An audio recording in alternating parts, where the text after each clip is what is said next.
the redeemed of the Lord say so, because the world needs to know. Let the redeemed of the Lord say so, because the world needs to know. Let the redeemed of the Lord say so, because the world needs to know. Let the redeemed of the Lord say so, because the world needs to know. Greetings. Welcome to Say So, where we talk about it, whatever it is, because what you do not know can hurt you. So let's get to the root. For today's episode, we're going to piggyback on part 2 of the middle child syndrome, fact or fiction. So, we talked a little bit about on the previous episode whether or not your birth order, which is the order in which you were born, whether you were born first, middle, somewhere in the middle, or you're the youngest child or the last birth order, whether that affects your personality, if there's any science behind it, if that's logical at all. Does it affect your personality and relationships in adulthood based upon your upbringing or your childhood experiences? There were a few questions that were asked about the middle child syndrome specifically. It asked, is it a real thing? And we talked about a little bit about the birth order and whether or not that is factual, and whether that shows up in different families. We talked about the characteristics of a middle child, what they are, what they're not. What are some of the struggles and the issues or challenges that middle children have or tend to report that they have. We talked about 4 specific subtitles. And the first one was personality, relationships, sibling rivalry, and favoritism. How does this go over for middle children? What do they feel about them? Is this a real thing or no? We talked about how it affects them as adults. So middle child syndrome. Does that carry over from childhood into adulthood? Some of the same mindsets, some of the same actions and behaviors. And we talked a little bit about what science says about it. And basically, science is inconclusive. It varies from one family to another, one person to another. But there are some commonalities that middle children feel that, in a sense, they kind of got the short end of the stick, or they felt sandwiched in between the older children or the older child and the younger children or the younger child. And the older child is typically more responsible and outgoing and things of that nature, while the younger child is the baby. So they have all their needs met. Even if the parents don't meet their needs, the older children or the ones that are older than them are expected to meet their needs. And the middle child can find themselves somewhere in between. And so we're going to pick up where we left off. And basically, the last thing was the study that went on to say that later born, which means it's not necessarily the middle born child, but born after the middle child. Let's say you have 5 children. So it's not the first child or it's not the 5th child, but it could be the 2nd, 3rd, or 4th child, somewhere in between, but not necessarily the one smack dab in the middle. So just later born. It says that these children were at increased risk of suicide attempts and psychiatric disorders in adolescence. And this was just talking about the mental health aspect. They did some research in 2003 that said middle children are more likely to be depressed. And then they did a follow-up in 2016 that yielded that older children are more likely to be depressed. So they're just basically trying to figure out if there is a box or a category that you can put personality and mental health and different challenges such as depression or suicide, etc. in, and saying that you're more likely or you're at a higher risk of having this issue or these issues if you fit into this specific birth order. And it's honestly inconclusive. There's no way that you can say, okay, you're the oldest, so you're going to have depression or you're going to be suicidal. That doesn't fly. There are so many other factors that factor in your environment, your relationship with your peers, with your siblings, your relationship with your parents, with your teachers. There are so many different things that that go into that determination and or that diagnosis that you can't say well, every firstborn child is going to be depressed, or every middleborn child is going to be depressed, or every laterborn child is going to be depressed. There are just too many other things that weigh in to that. Now, it's important as it pertains to middle children. It basically means any child that is not the oldest or the youngest. Like I said, sandwiched anywhere in between. And it's impossible to say whether or not middle children syndrome exists. So that is what we're here to talk about. I'm a middle child, and I, even in the previous episode, was enlightened about some of the things that I did feel that they talked about. Perfectionism. They talked about being the peacemaker. They talked about being even-tempered, and things of that nature. And I have to say that all of those, I feel that I fit in that category. Right? So they talk about that there are many different factors that determine someone's development, which is literally what I just said. You can't just say because you're in this birth order that you will have this or you shall have this. Now, the bottom line is, unfortunately, that personality and life outcomes are defined by a variety, which I've been saying, a variety of things. First of all, your social, your financial influences, your familial influences, and it's not necessarily your birth order, right? So, middle child syndrome, is it a thing or not? So I did some further digging, and I came up with the symptoms of middle child syndrome. So you can ask yourself, do I have these? Does somebody I know and love have these? Like, is this a thing or no?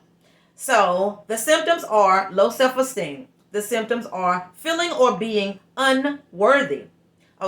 Feelings of being unworthy. So you're not unworthy, but you feel that you are. Unsocial. Having trust issues. Attention seeking. Dealing with a lot of frustration. And once again, that could be because you have tension from the oldest, the youngest, and you're kind of, like they said before, the peacemaker, the even-tempered one that observes, the one that's kind of in the background, so to speak. So you could have a lot of frustration just trying to be the peacemaker, just trying to keep peace and not, almost feeling like a firefighter, putting out fires so everything will be peaceful, everything will be calm, and, things won't be in an uproar or turbulent.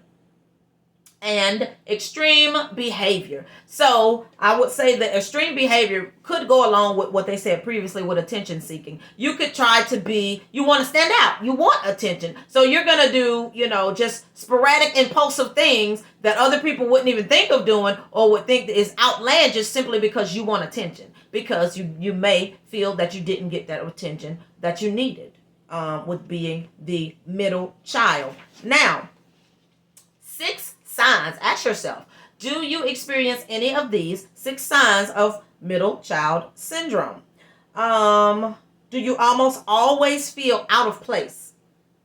Do you feel a little inadequate in comparison to your siblings? And this could be all not that it's necessarily factual, but it could be your viewpoint or your mindset, simply because you feel that this person is always getting all the attention or that person is always getting the attention. Therefore, I can't be very significant, or the gains that I make or the things that I do well at is not as significant as the oldest child because they seem to always be in the spotlight, or it's not as significant as the youngest child because they seem to always get all the love and the hugs and all of their needs are always met. They don't go lacking because they're the youngest.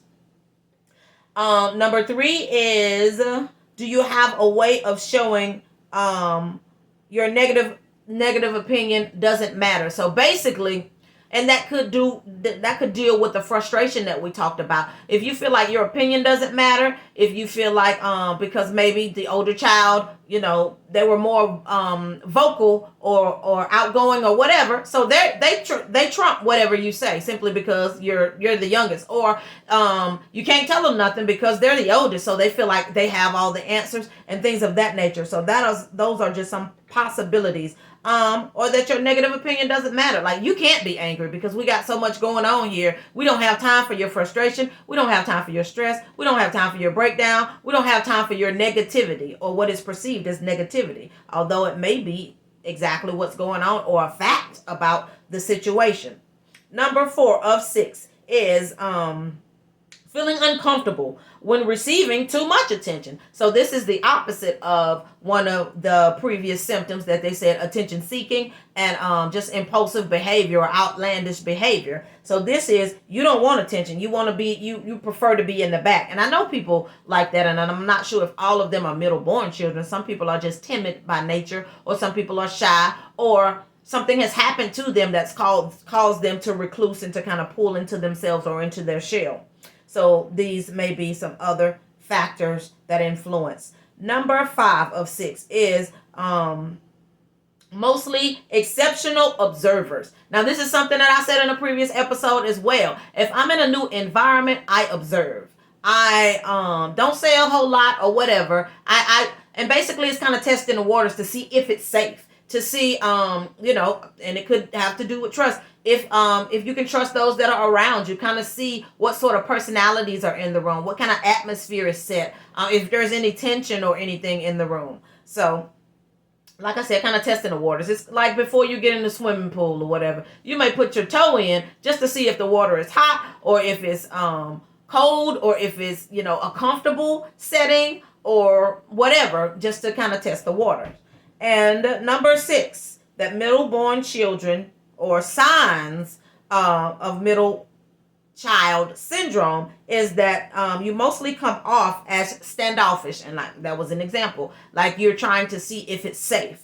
Now, once you find out or figure out it's safe, you might come out the box and be extremely outgoing and be the life of the party, the one that keeps everybody laughing and etc. But you're going to test the waters first, typically.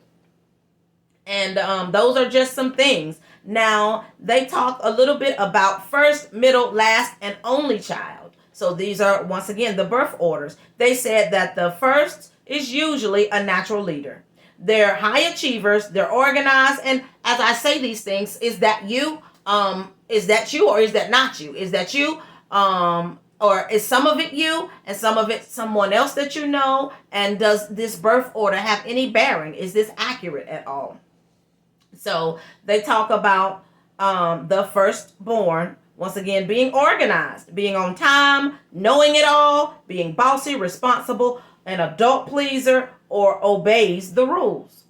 And there can be some fluctuation in this, because even although I'm the middle child, in certain situations and circumstances, I almost had to be the older child or take on the responsibility of the older child. For example, growing up, I'm the female. So when I first learned, I think my Aunt Tan taught me how to scramble eggs. So when I first learned how to scramble eggs, I couldn't wait to visit with my brothers who lived with another relative to show them and to cook for them. So at that point, that's taking on the responsibility role or whatever to a certain extent, to cook for them or something of that nature. Now that was primarily because I'm the female. Now later on, they learn how to cook and things of that nature. But so it can fluctuate. If the oldest child may not be all of these things. They may not be the most responsible. So if you're the next in line, that responsibility could almost kind of fall on you or fall in your lap simply because somebody has to do it,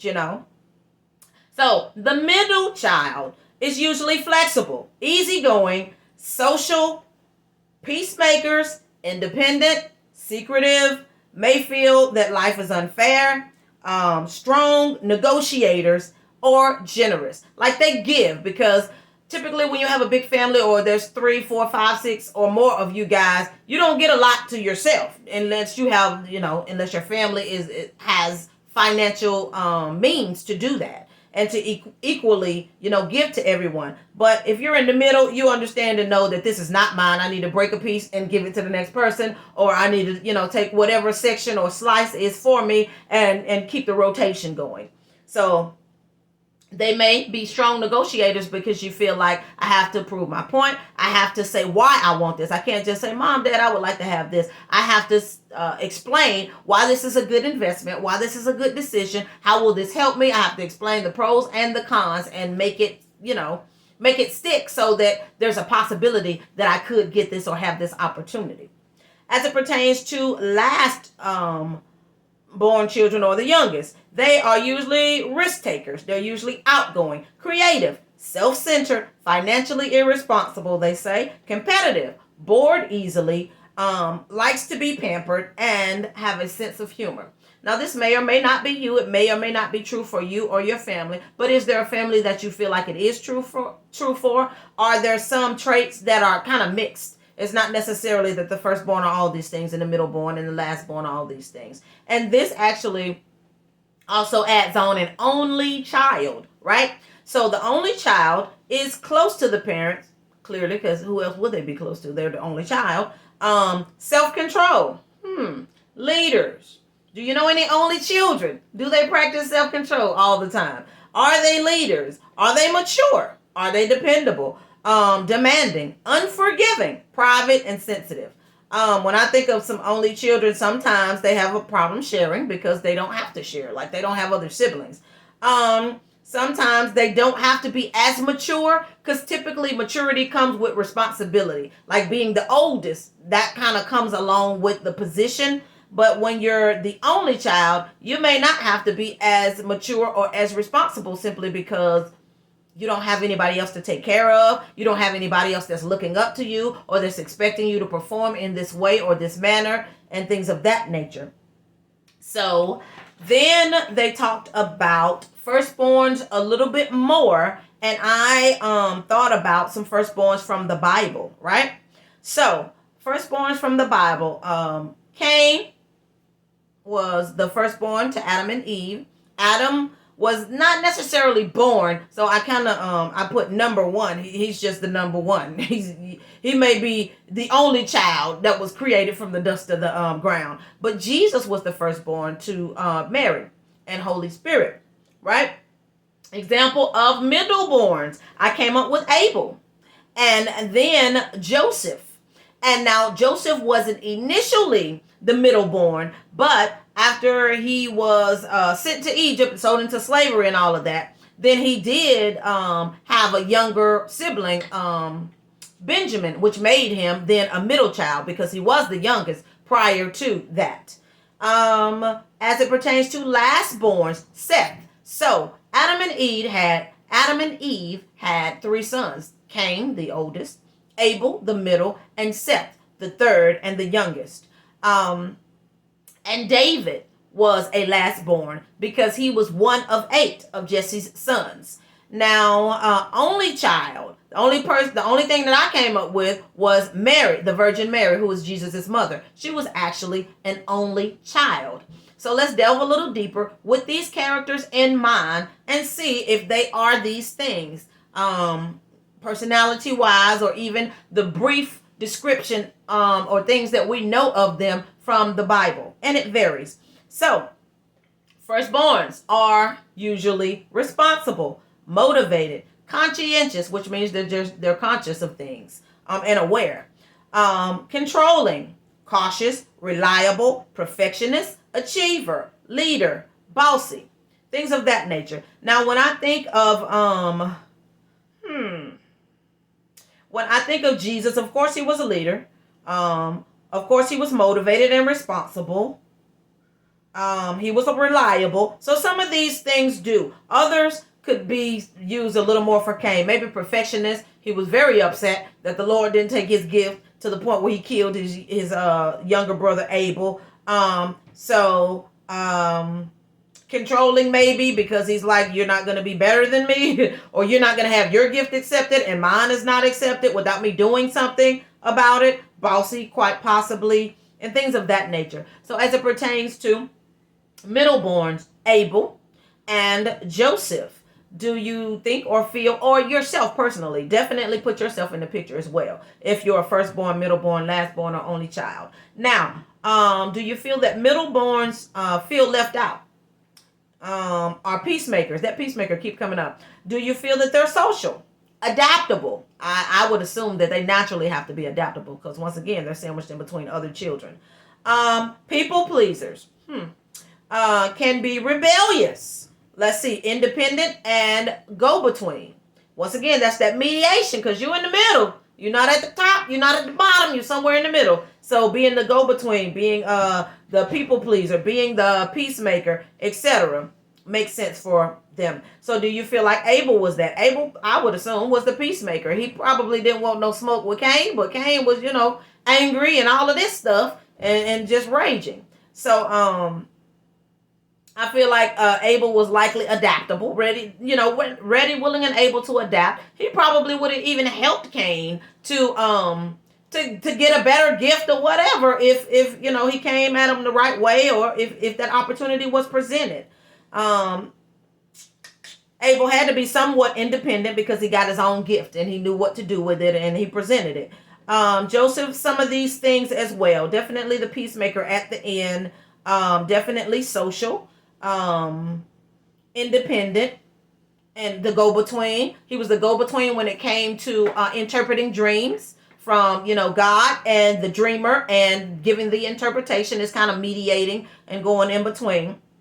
As it pertains to the last born, put in mind Seth, put in mind David, and I don't know a whole lot about Seth, but put in mind David. I do know more probably about King David. And put in mind yourself, if you're the last born. Are you uncomplicated? Are you manipulative? Do you seek attention?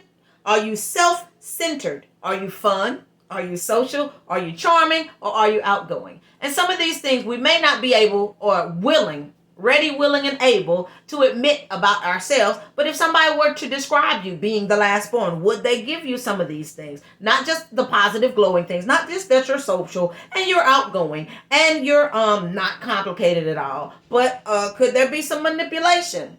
Because you're young, you know what I'm saying? You're the baby, so you might tell on somebody, so you get out of trouble or things of that nature. You might act like the baby or throw a tantrum or act a little more immature than you are, just so the parent. Say you hit your older sibling or somebody, and you're really the one in the wrong, but because you're crying and you're having a tantrum and you're acting like they about killed you because they hit you back or did something in retaliation, then that's an element that has traces of manipulation, because you're trying to manipulate your parents' decision and you're trying to manipulate, make them believe that of what happened. You could have even been the one that initiated it, but you know how they say the first one to come tell is the one telling the truth, or the one that people typically choose to believe. You hit them first, but because they did something back and now you're crying, you're going to run to the parents and tell and leave out the things that you did or make light of it.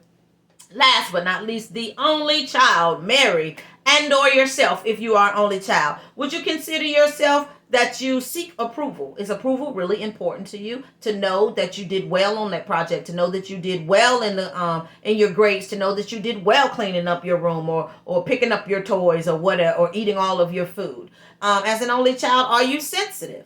Are you a leader? Are you confident? Are you the center of attention and okay with that? Because you always have been, you always will be. Are you mature for your age? Are you conscientious, aware, self-aware, or people aware, just aware, or conscious of things? Are you responsible, and or are you a perfectionist? So these are just some things to know and to note as it pertains to the middle child syndrome. And I wanted to pull in some of the other birth orders to see if these are accurate. And so ask yourself these things. And the last but not least, I wanted to highlight a little bit about what God says about firstborns. And it says that according to the law of Moses, the firstborn may be of his father, who is entitled to receive a double portion of his father's inheritance, compared to the other siblings. And that's found in Deuteronomy chapter 21, verse 17. Right? So, and even as it pertains to who were the two twins? Esau and Jacob. Jacob was not the firstborn. I guess that's when they're twins. I guess one is the oldest and one is the youngest. So Jacob actually stole the birthright from his brother Esau. In two ways. He got him to give it up, or manipulated him into verbally saying that you can have my birthright. But then he went on further to basically steal it from him, to dress up as him or pretend to be him and receive the blessing from his father, which wow. So that's just an example. And the oldest is supposed to receive the blessing. You know, they all receive blessings from the father, but the oldest typically there's just something special about that. Think about your first time doing something, your first time being a father or a mother, your first time going to a place. When you're doing something for the first time, it leaves an indelible imprint in your mind, heart, spirit, and body and soul, because it's your first experience. People usually remember their first experiences, their first kiss, their first time going to a new restaurant, their first time being able to wear makeup or being able to do something or dress in a certain way, their first time going to church or whatever, a wedding, the first time going to a funeral, different things of that nature. So it's just important to know and to note these things. And I hope and pray that you found yourself in one of these categories or in several of them. And just food for thought, something to think about. And like I said, these two episodes came from the previous episode. If you have not watched it, episode, I believe it's 76, and it's called 45 Father Finally. And it talks about Brenda Kirby, who was my previous special guest, and she talked about meeting her father at age 45. And so as I look at the time, it is fleeting. So it's important for you to remember that God and only God has the final say so about where you are now, where you have been, and where you're going. You're simply in the process of becoming.